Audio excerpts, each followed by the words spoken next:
अजित पवारांच्या निधनानंतर देवगिरी हे शासकीय निवासस्थान उपमुख्यमंत्री सुनेत्रा पवारांकडे। याच देवगिरी बंगल्यात दिवंगत अजित पवारांचं उपमुख्यमंत्री आणि विधानसभेतील विरोधी पक्ष नेते असताना दीर्घकाळ वास्तव्य।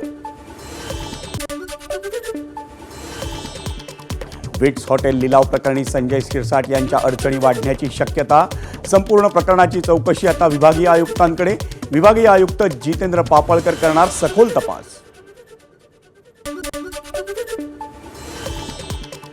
जालना महापालिकेत भाजपकडून महापौरपदासाठी वंदना मगरे तर उपमहापौरपदासाठी राजेश राऊत यांच्या नावाची घोषणा।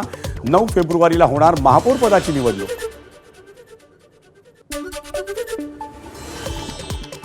भिवंडी महापालिकेत भाजपचे सुमित पाटील आणि नारायण चौधरींमध्ये महापौरपदासाठी चुरस। दोघांचेही महापौरपदाचे अधिकृत उमेदवार म्हणून बॅनर, पण भिवंडी भाजपकडून शिवसेनेचे नारायण चौधरीच अधिकृत उमेदवार असल्याचं जाहीर।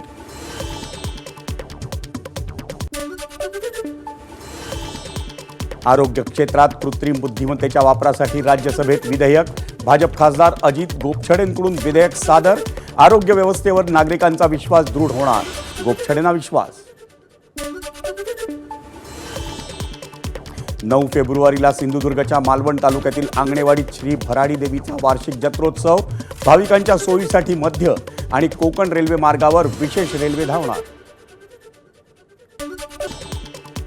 नागपूरच्या इतवारी परिसरातील व्यापारी संकुलात बालमजुरीचा पर्दाफाश।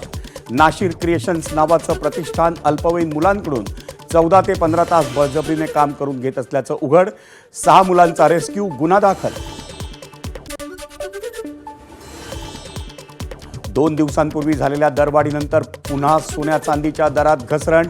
सोन्याचा दर प्रतितोळा 1,59,000वरून 1,53,000वर, तर चांदीचा दर 2,85,000वरून 2,60,000वर।